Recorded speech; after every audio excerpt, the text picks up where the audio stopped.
은혜 받으실 하나님의 말씀은 데살로니가전서 5장 18절 말씀을 보도록 하겠습니다.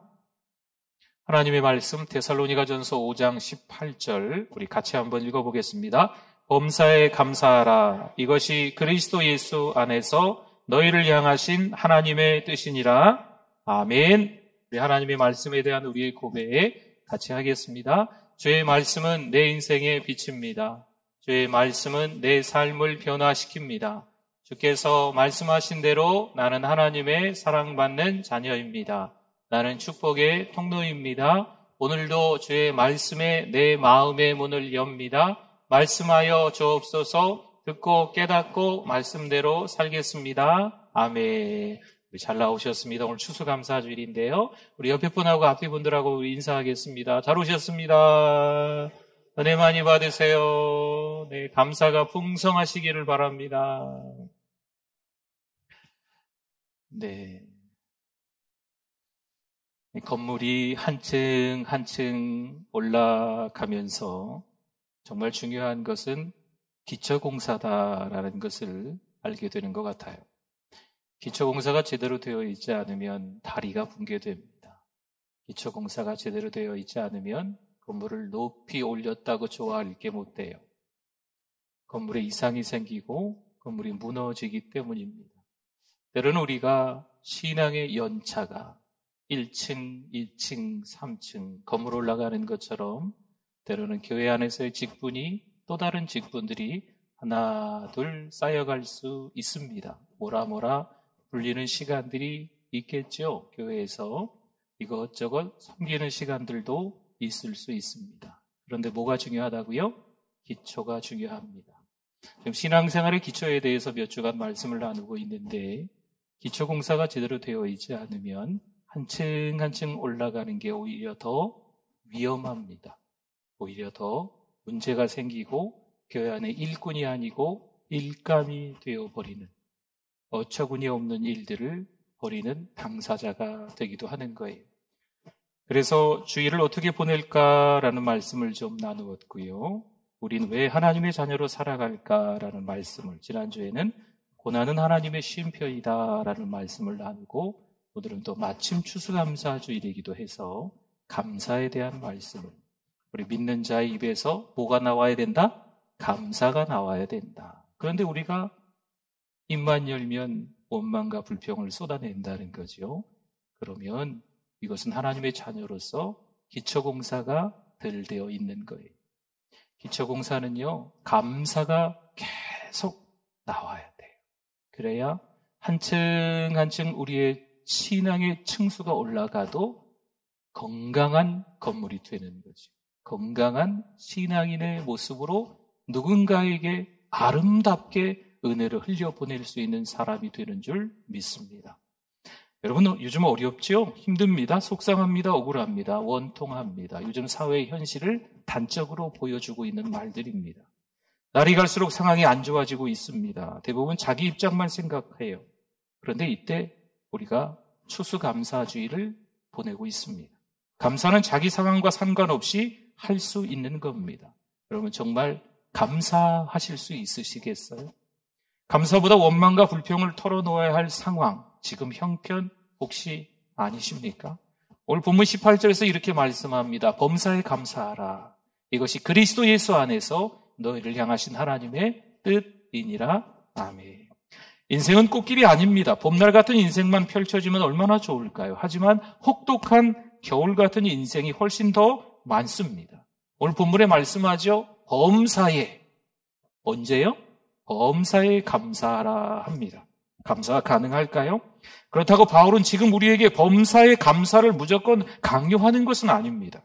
본문에서 그리스도 예수 안에서라고 말씀해요. 그 말씀에 좀 집중하셔야 돼요. 그리스도 예수 안에서.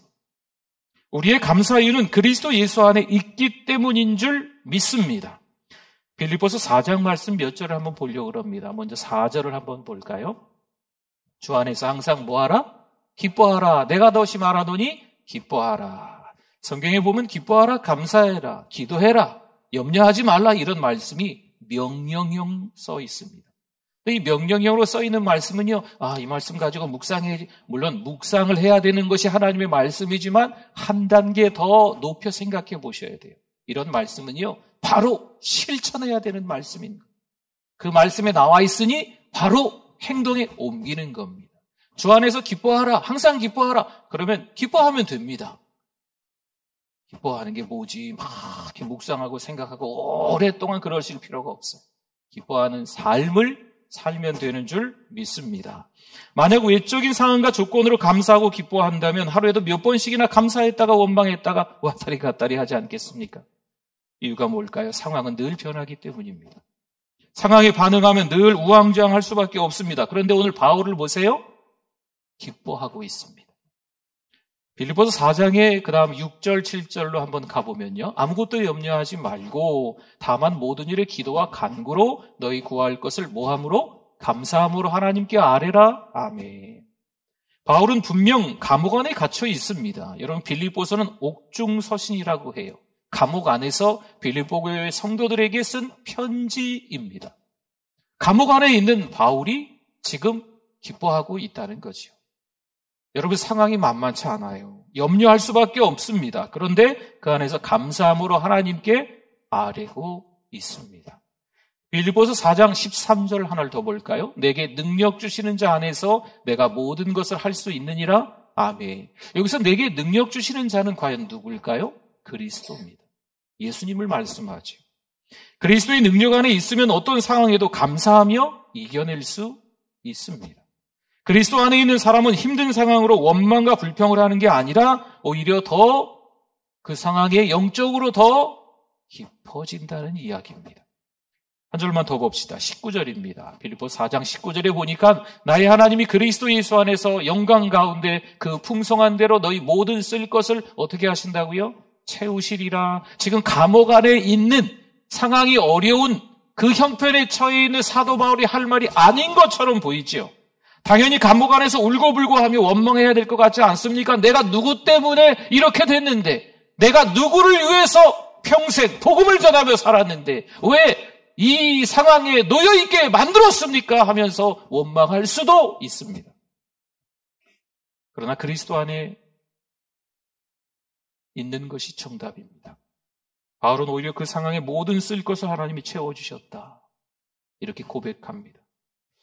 예전에 추천도서 가운데 우리 매달 한 번씩 추천을 하잖아요. 하나님 앞에서 울다라는 책을 추천해드린 적이 있습니다. 저자가 제럴드 시처라고 합니다. 제럴드 시처가 경험한 내용들을 그대로 그 책에 적어놓은 겁니다.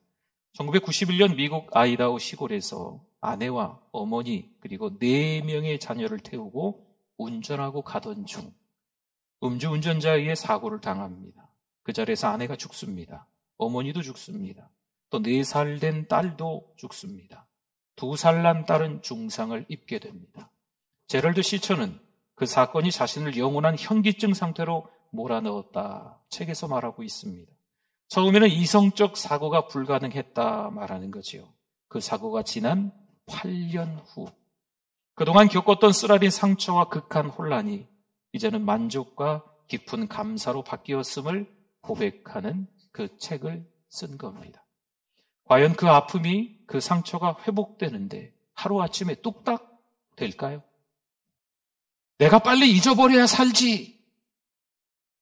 빨리 잊어버리세요. 이게 말처럼 그렇게 쉬울까요?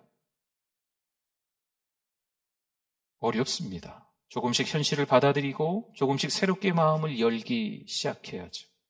그럼 세월은 흘러 마침내 삶은 단순해지고 하나님을 아는 능력이 이전에 한 번도 생각하지 못한 신앙의 어떤 깊이, 어떤 신앙의 층수, 레벨까지 가게 된다는 겁니다. 생각날 텐데 살 수 있을까? 그 아픔을 견딜 수 있을까? 그런 한계까지 하나님은요, 일부러 내모시는 거예요. 마치 작은 그릇이었다면 이 한계점에서 자꾸 그릇을 크게 늘리시는 거죠. 늘려서 이 그릇이, 큰 그릇이 수용성, 더 많은 것을 담아낼 수 있도록 만들어 가시는 겁니다. 그의 마음과 생각 속에 이전과는 비교할 수 없는 은혜를 그 다음에 부어주십니다. 여러분, 이렇게 심한 고난을 통해서만 하시는 하나님의 일이 분명 따로 있습니다. 요셉은 어린 시절 참 많이 고생합니다. 물론 아직 성숙하지 못한 요셉이 맞습니다. 뿐만 아니라 형들의 폭력은요, 무자비하기까지 합니다. 더군다나 아버지 야곱은 지혜롭게 처신하지 못합니다. 결국 풀 수 없을 정도로 실타래가 뒤엉켜버립니다. 그러나 하나님의 선한 손길은 그 꼬인 것을 하나하나씩 다 풀어가십니다. 여러분, 어떻게 되었을까요? 마침내 요셉이 애굽의 총리가 되고 민족을 살립니다. 보십시오. 하나님은 요셉의 복잡한 과거를 걸작품으로 만들어 가신 줄 믿습니다. 오늘을 살아가는 우리에게도 이런 사연들이 왜 없겠습니까? 사연 많은 인생들이 왜 아니시겠어요? 많습니다. 성도 여러분, 우여곡절이 많지만 하나님의 손으로 옮겨지면 새로운 이야기로 재편집되는 줄 믿습니다. 이스라엘 백성이 출애굽을 했어요. 얼마나 기쁘겠습니까? 그런데 광야에서 원망과 불평을 또 쏟아냅니다. 애굽으로 돌아가게 해달라고 마치 아이들처럼 떼를 쓰고 있습니다. 아무것도 없는 광야에서 매일 만나와 메추라기로 대략 200만 명의 백성들이 먹었음에도 불구하고 그들의 입에서는 여전히 나오는 게 원망과 불평입니다. 하나님이 주신 것에 대한 감사보다 요구하는 것이 더 많아진 거죠. 아버지가 하루 종일 분주하고 정신없이 일하고, 때로는 요즘 어머니도 일하시죠. 열심히 일한 아버지 어머니가 집에 들어오는 거예요. 아이의 눈에는 아빠 엄마가 보이지 않습니다.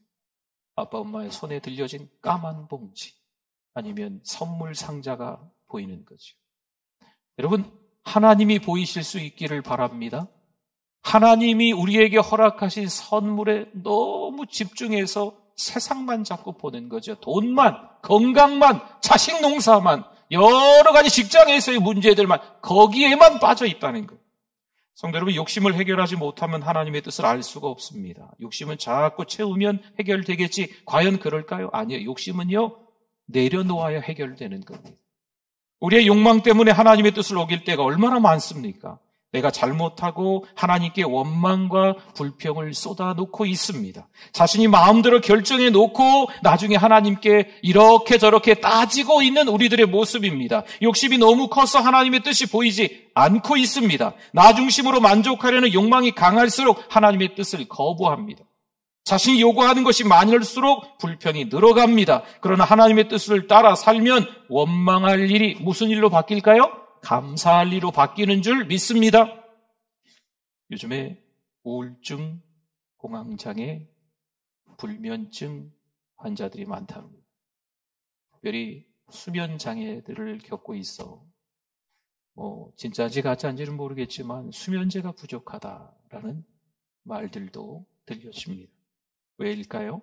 내가 생각하고 기대하는 대로 돌아가지 않기 때문입니다. 세상 사람들은 미래에 대한 기대가 막연합니다. 그러나 우리는 다릅니다. 우리의 미래는 누가요? 하나님. 어떤 하나님이냐면 선하신 하나님. 선하신 하나님의 뜻대로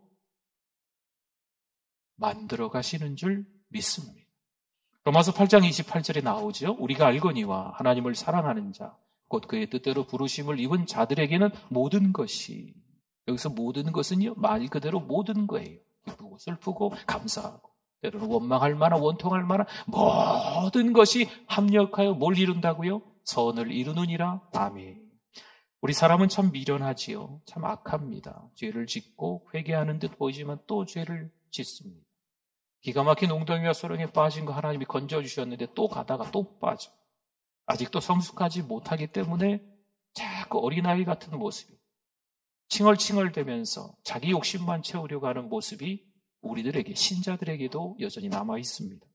하지만 하나님의 손 안에 들어가면 모든 사람의 실패와 악함마저도 하나님의 손으로 바뀌게 되는 줄 믿습니다. 사랑하는 성도 여러분, 우리는 그분 안에 거합니다. 그렇죠. 감사는 상황보다 하나님께 더 집중하는 거죠. 감사는 한 번으로 끝나는 게 아니라 일상이 돼야만 합니다.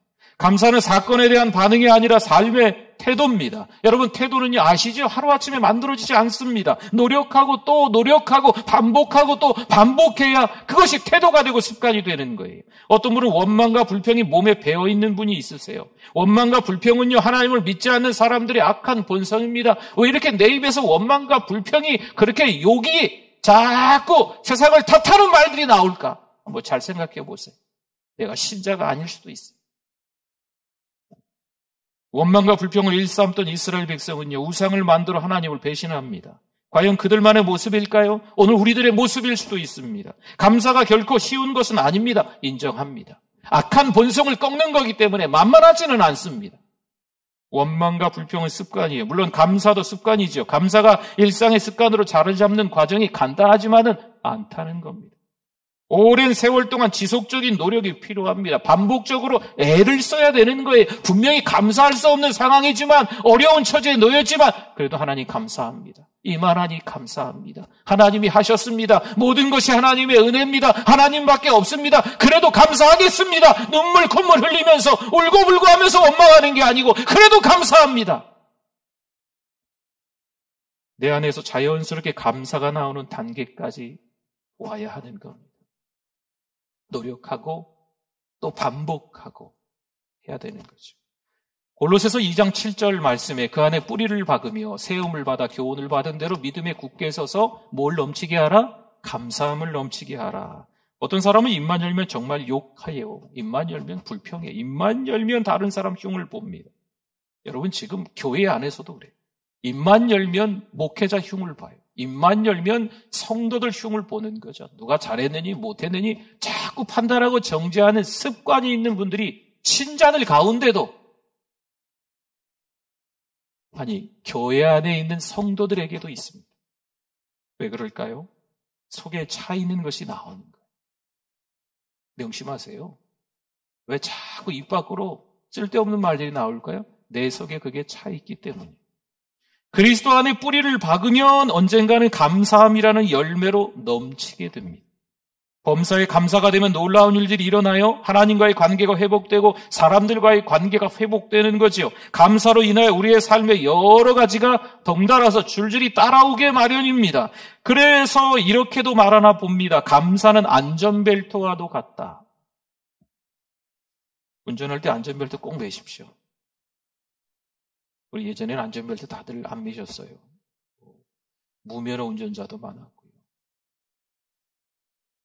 제가 이제 면허가 한 30년 좀 지난 것 같은데, 그때 면허 딸 때 보니까 무면허 운전자들이 많고, 안전벨트 안 매는 건 기본이에요. 안전벨트 안 매고 뭐 이렇게 툭 꽂는 게 뭐 시중에도 팔잖아요. 여러분, 안전벨트 매십시오. 귀찮게 여겨지겠지만 매십시오. 매지 않아도 별일 없이 운전하고 목적지까지 갈 수도 있겠죠. 그런데 왜 안전벨트를 맬까요? 언제 사고가 날지 모르기 때문에 그렇습니다. 나만 운전 잘하면 되겠지? 아니에요. 나만 운전 잘해봐야 소용이 없습니다.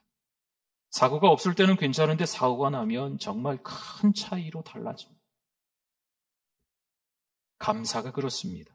감사를 하지 않아도 그럭저럭 삽니다.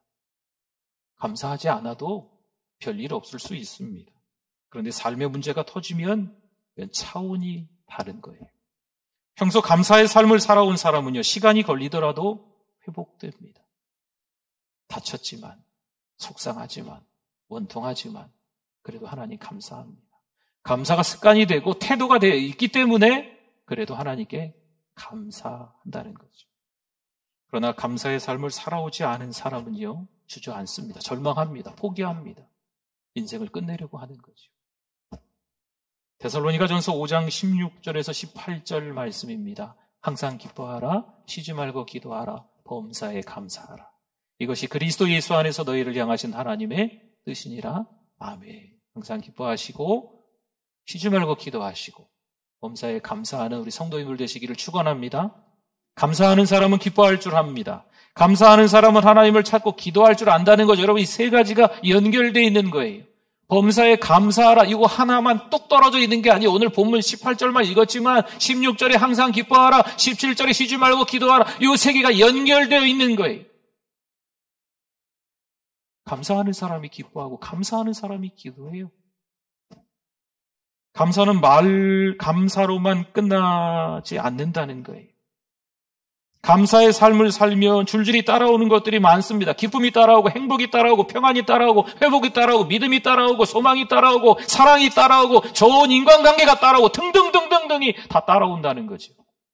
이런 삶의 변화들은 감사로 인해 찾아오는 선물입니다. 범사에 감사를 하면 빛이 나고 향기가 납니다. 범사에 감사하는 인생은 흔들리지 않습니다.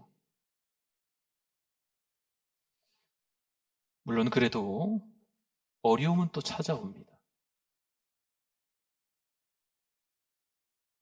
조금 전에 설교가 끝났으면 딱 좋았을 뻔했는데 다시 처음으로 돌아가는 것 같아요. 한번 풍랑이 일고 나면 더 이상 인생 가운데 풍랑이 없겠지. 착각이잖아요. 태풍이 한번 오고 나면 그 다음에 태풍이 안 옵니까? 그렇지 않잖아요. 인생도 마찬가지지 않습니까? 어려움 가운데 내가 감사했으니까 두 번 다시 그 어려움은 또 찾아오지 않겠지. 아니잖아요. 또 찾아옵니다. 원하고 기대했던 현실이 물론 아니겠죠. 이때 우리는 뭐라고 합니까? 하나님, 왜 이런 시련을 나에게 주십니까? 라고 했다면 이제 하나님께 향한 그 질문이 바뀌셔야 돼요. 하나님, 이 일을 통해서 제가 무엇하기를 원하십니까? 이 일들 속에 하나님의 선하신 뜻은 무엇입니까? 성도 여러분, 하나님의 뜻이 중요합니다. 그때 하나님은 알려주시겠죠? 물론 알 수 없을 때도 있어요. 어설프게 하나님의 뜻을 알아서 엉뚱한 방향으로 갈 때가 한두 번이 아니에요. 도대체 이 일이 하나님의 뜻인지 아닌지 알 수 없을 때가 더 많다는 거죠. 하나님의 뜻을 알지 못해도 그리스도 안에서 살아가야 합니다. 그 삶을 우리는 감사의 삶이라고 합니다.